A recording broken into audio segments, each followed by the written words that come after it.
Thank you so much, Richard, Michelle, Kirsten, for having me today. To start off with, my name is Madeleine Marcelino. I graduated from Huron at Western University. I double majored in English and philosophy. During school, I was a content writer, faculty tech assistant, a research assistant, as well as a teaching assistant. Then shortly after university, I worked at TD in the customer sales experience as well. And then after TD, worked at Achievers as a sales development rep. And then now currently in my new role, I work as a business development representative at Intellex. And a little bit about me. Like I said, I have a background in English and philosophy, totally opposite of my background in business, but it definitely led me to want to experience the sales side because I really just like to talk to people. And in sales, it's all about talking and being able to have those conversations, being able to story tell. And I really, really enjoy doing that, whether it would be with friends or professors, which led me to being in sales now. Thank you. So could you tell us, for your current role, what are some of the intrinsic motivations that you find drive you in your role? Yeah, sorry if you see that my camera's going everywhere. It's just the iPad is like doing this weird thing with the camera. It's like going like that. So, but I'm here. I'm looking at the screen. But for the intrinsic motivations, I would say number one, it would be you must have like a passion for impactful work.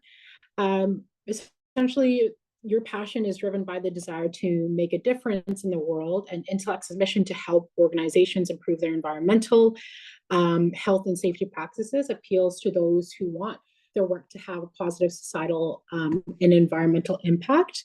Number two, I would say a growth oriented mindset. They're motivated by personal and professional growth and the fast paced nature of the business development, particularly to software and tech solutions environments, offers constant learning opportunities, which suits someone who enjoys challenging themselves and inquiring new skills. Number three, I would say achievement and recognition.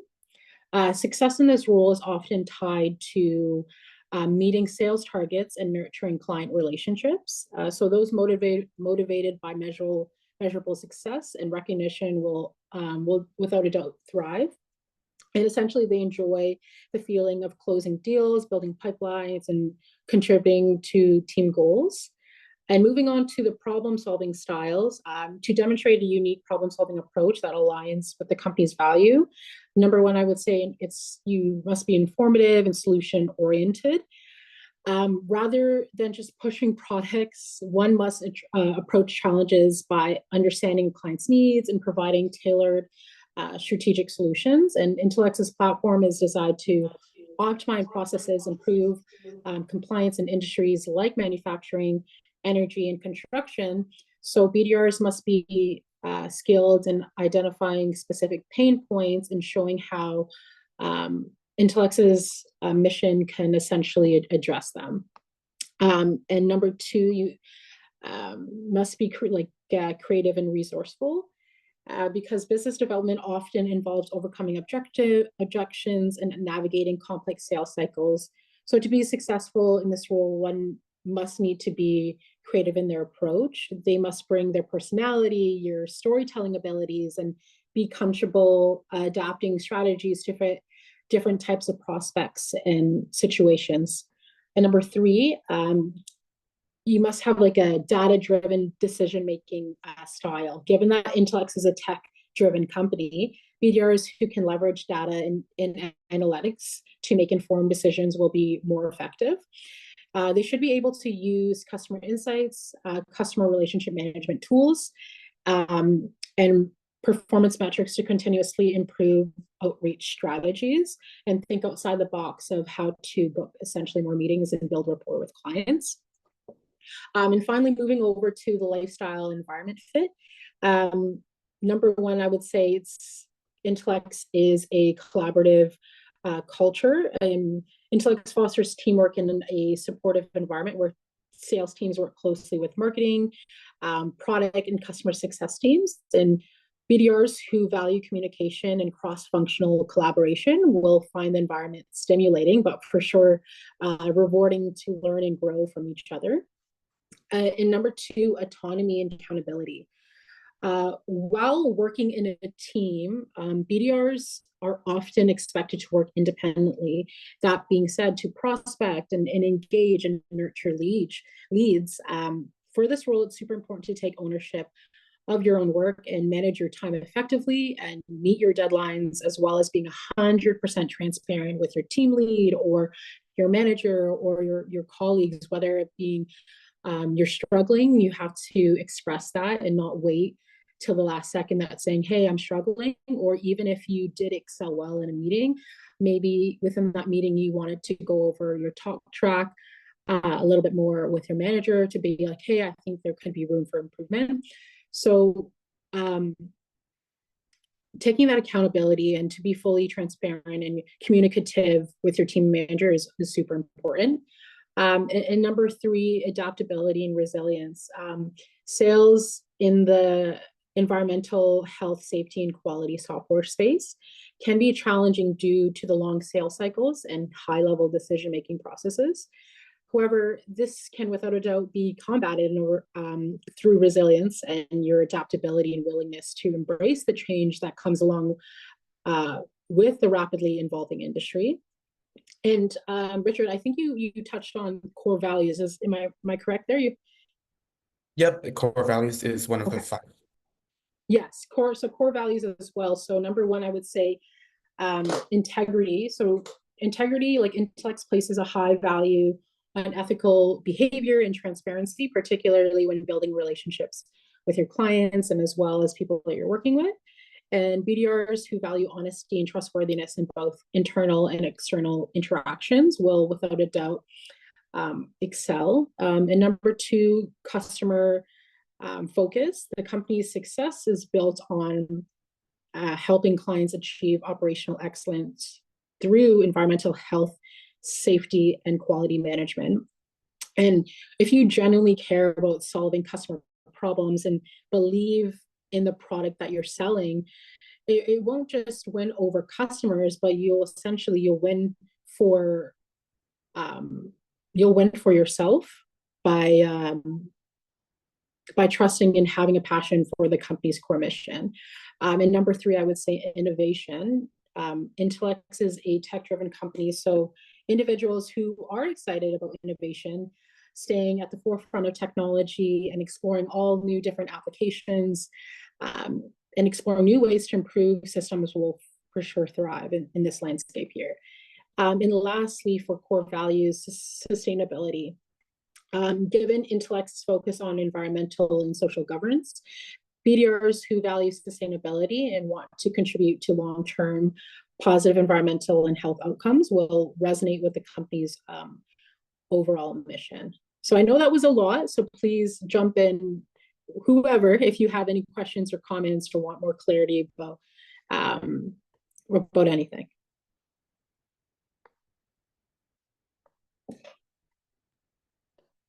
Yeah, thank you so much for your answer. I think that was a really clear description of your role and work. And for the next question, what does the future look like for your industry? Is it relatively stable, or are there new opportunities or trends emerging? Great question. Yeah. So I think number one, it has stronger regulations and compliance in the future. So as global regulations on safety, environmental impact, and sustainability tighten, the demand for environmental health and safety solutions like Intellex's will grow to help businesses stay compliant and keep customers and their workers safer and more efficient. Number two, digital transformation. Companies are increasingly relying on data-driven decision-making and environmental health and safety software, so which is super central to the shift. And Intellex's cloud-based solutions provide valuable insights for improving operational efficiency and risk management. Number three, sustainability.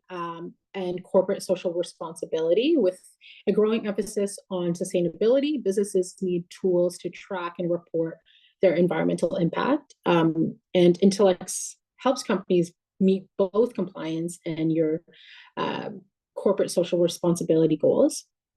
Number four, I would say system integration.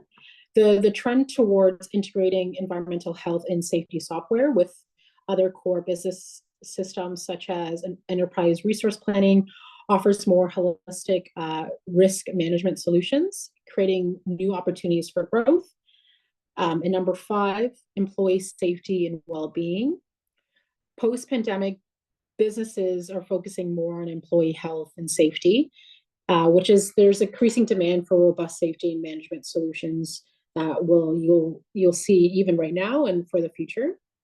And lastly, AI and automation. Advances in AI and automation are beginning to enhance environmental health and safety software. And this, without a doubt, improves efficiency and safety, which definitely opens new areas for innovation for the company. So thanks so much for your response, but I have a question. So since AI and all the technology is evolving in our world, do you think that your industry has to evolve with it? Yes, You're without always a doubt. Yes, without a doubt, for sure. I fully believe that in order to change with a ever ever evolving like digital economy, a company must for sure change with it. And the reason being is you have to stay updated with software tools. You have to train your staff accordingly and meet up with market demands.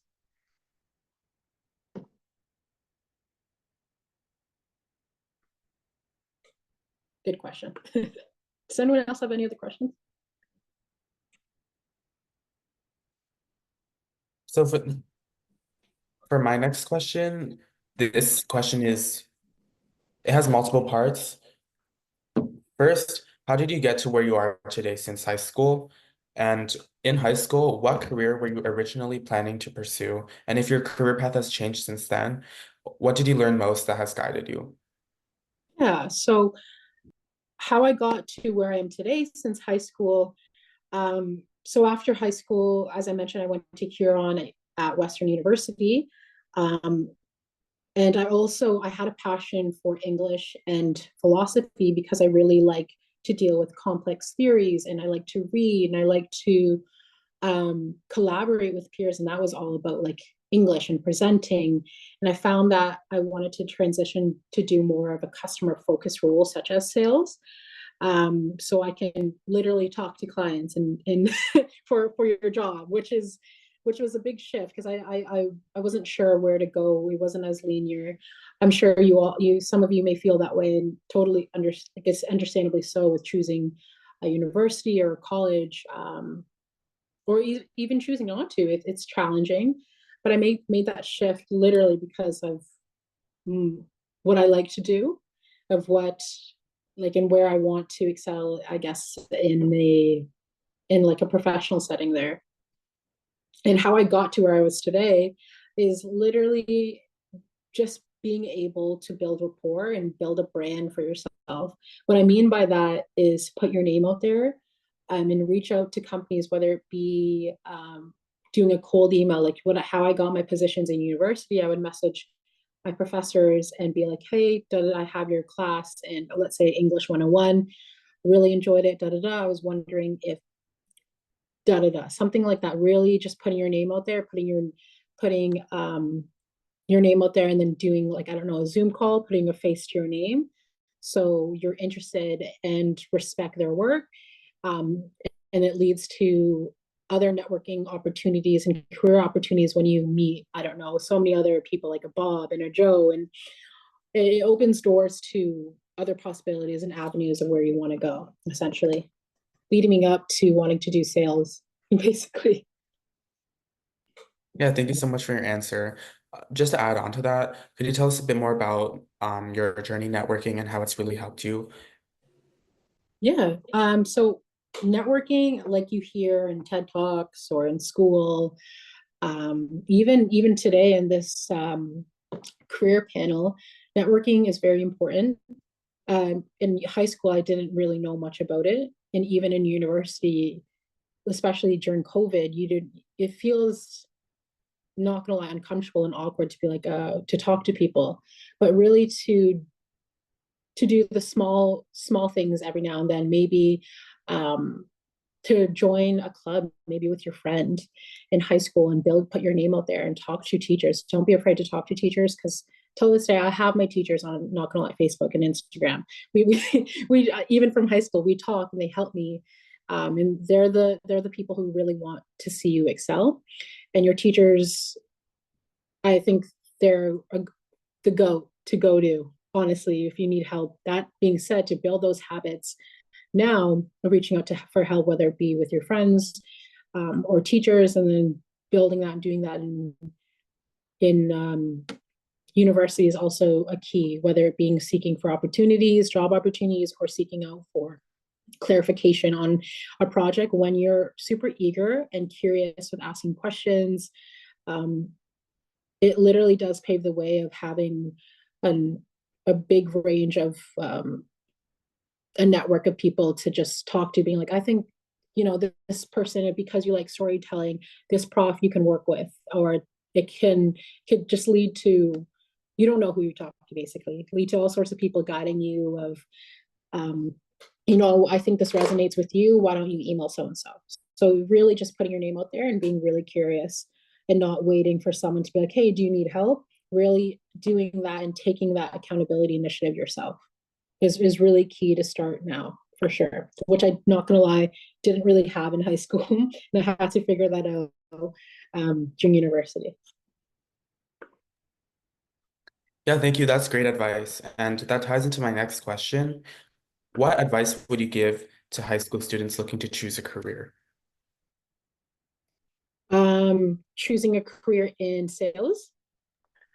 It could be in sales or anything in general. Yeah, I think my background in English and philosophy, it can go and lead to anywhere that you want, in all honesty. Whether you want to be in business, whether you want to be a content writer, whether you want to be a copywriter, um, it can lead to all sorts of avenues. It depends on your interest and what you're passionate for. Um, it's entirely up to literally someone's passions and what they're literally interested in. I can tell someone being like, hey, I think it's great to go into business, but someone may want to go in more so environmental business, and switch to be a copywriter. It's up to you. Really, literally just follow what you're good at, and take away with what you think you should do based off of other people.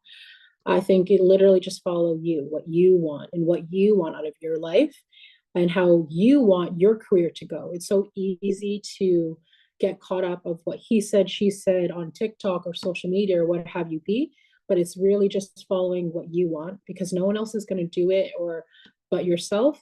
And that's super important for your career decision making, for sure. Yeah, for sure. And we do have a few questions in the chat. Um, has your English degree really contributed to your customer service and sales skills? So I personally would say, in all honesty, yes, because but my English degree was also backed with philosophy and my other background in with my jobs when working at university. So I knew that it would be a little bit tricky with just standing alone with English. So how I helped myself with that is literally seeking other opportunities and avenues, such as content writing, teaching assistant, research assistant, which is a lot of research based, a lot of adaptability, and problem solving skills that you need in almost every one of your roles, as well as being able to communicate effectively, transparently. And it taught me a lot of skills that helped me to where I'm currently at right now in sales, that I didn't realize even in high school, university. I didn't realize just how important English really is to wherever you want to go, because it teaches you so much about presenting, literally how to conduct an email properly, because that's really important, and speaking effectively and efficiently to your peers and getting your message across. So I think it really did help contribute to my customer service and sales skills, and also helped with resilience with reading. I know it's like sometimes annoying to read so many books. I get it because I've read many books in undergrad and high school. But in the grand scheme of things, it really helps you to build like that quietness away from social media and away from just everything. It's just you in the book, and allows you to storytell and be your own person and not be afraid to be anyone else, and just you in that book, and be able to take away those things from books, and helps you to really stand out when you're interviewing or with your resume. Because you can write all you want on your cover letter or your resume, but what really will stand out too is how you can excel with your personality and you stay true to who you are. Yeah, thank you. That was a really good answer. And for my next question is, what do you like most or dislike about your job or career? And what are some of the greatest parts of your job or career? Um, what I like most is, I think you're seeing an ongoing repetition of what I'm saying.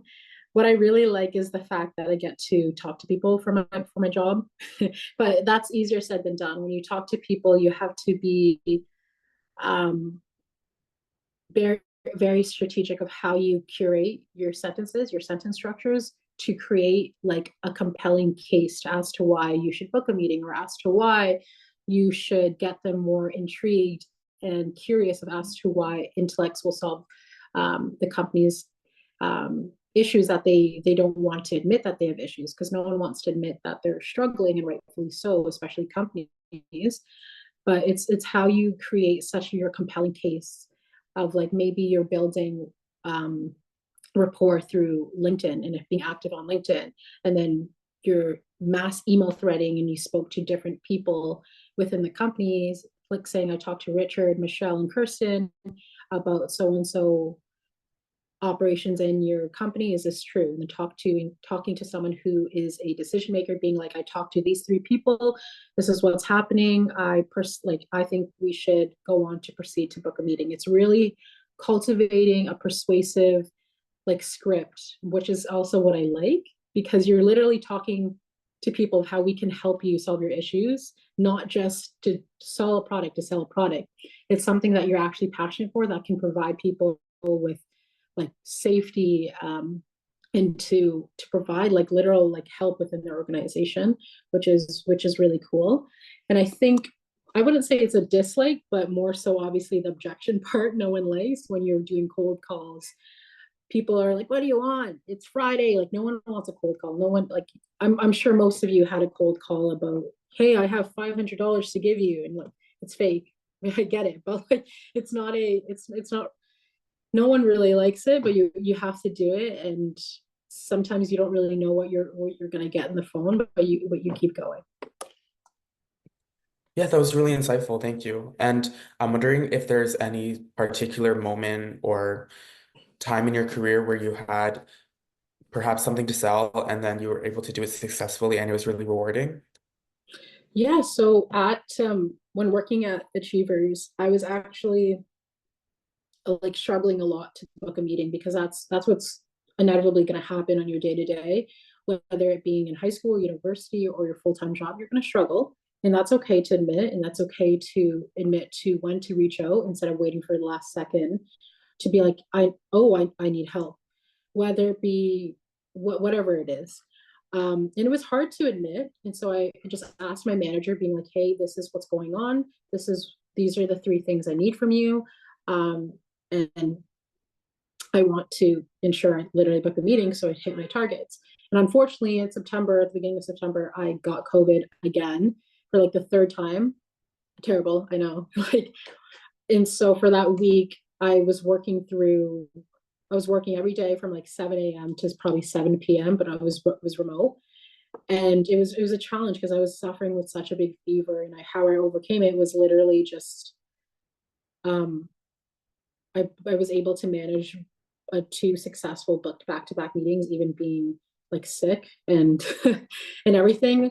However, if you do need rest and everything, please tell whoever. I'm not trying to say to do what I did. I'm just trying to say I felt really accomplished um, despite me being sick and despite me being kind of upset with myself, because that happens from time to time, but also being honest with what's working, what's not is super important. And yeah, I think that was pretty successful on my end, and I overcame it, because you will overcome whatever comes your way, whether it be an essay or applying to universities or colleges or wherever you're going to go. You will overcome it, because I think it's around the time you guys apply, right? Yeah, it is. Oh wow, oh my gosh, I remember that. I remember that. Wow, Yeah, it's a journey. it And is, thank you so much for your answer. of course. And my next question, I think you touched on this a lot already, but what is the day-to-day like at your job? Yeah, my day to day, honestly, it's if you're wondering where I'm looking, I'm literally just looking at my like I'm looking at my screen, but um my day to day is honestly is I would say it's most of the time like in the mornings, like I'm gonna be talking more so about like achievers first, because I haven't started in person at Intellects just yet. So in at Achievers, you essentially, what you do in the sales pipeline is you research target industries, reaching out to key decision makers, either on LinkedIn or email threading, and you foster relationships that convert into long-term partnerships. Um, and so essentially, success in this role really requires strong communication skills, like I talked with my English and philosophy background, and understanding of the company's core values, and the ability to work collaboratively with sales and marketing teams and other teams to work cross-functionally, is super important. Um, so that's kind of like a day-to-day ish, just kind of talking with my manager, either with your talk track, with the script, um, going over like objection handling with my team, which is so fun. We just do silly like objections and like understanding how to navigate no. If someone says, no, I don't want that, no, we don't have money, trying to understand of how to create different angles with your talk track to be more persuasive. And also prospecting does take a decent amount of your time, of finding them on Salesforce and on LinkedIn, either um, people who are below the line, meaning who aren't decision makers, or who kind of are like the fringe personas who have information about the company but are not the decision makers. So kind of talking to them and being like, I talked to Richard and Kirsten and Michelle, this is the information, and I have, giving that to the decision maker, and then giving it to messaging on LinkedIn or an email, and really um, kind of doing that to generate like interest and credibility and trust with the decision maker and everything. So it's a little bit of a day to day, whether it being like meetings with your managers or doing a coffee chat with friends, with the team in Colombia or the team in London, England. Really, just literally, it doesn't have to necessarily be about work. We just either are like goofy, literally, or just being like, what did you do this weekend? Or I'm really stressed out, like on Teams or something like that.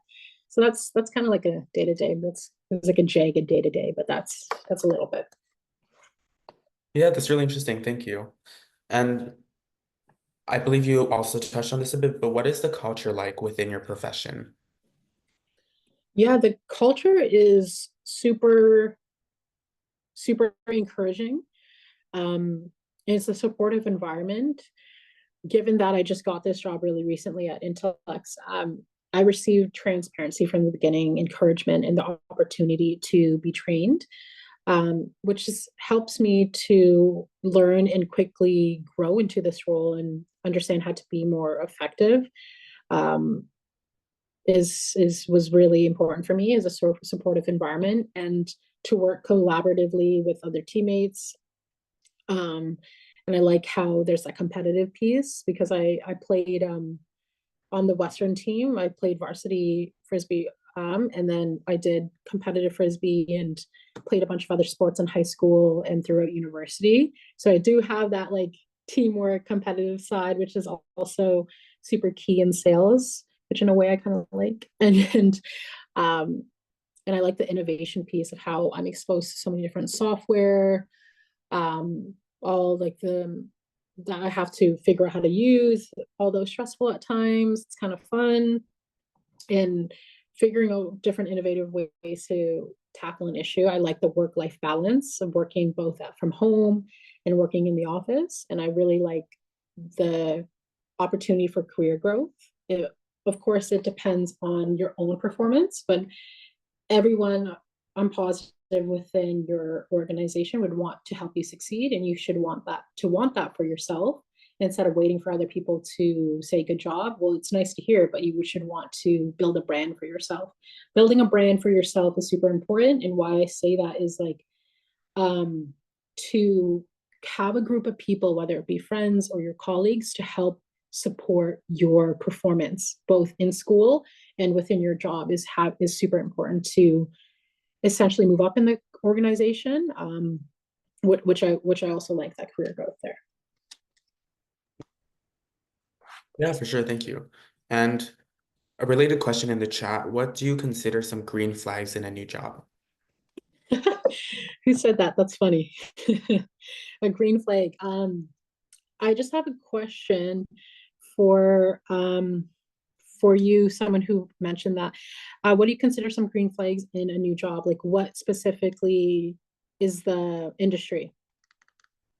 Or are you just asking in general?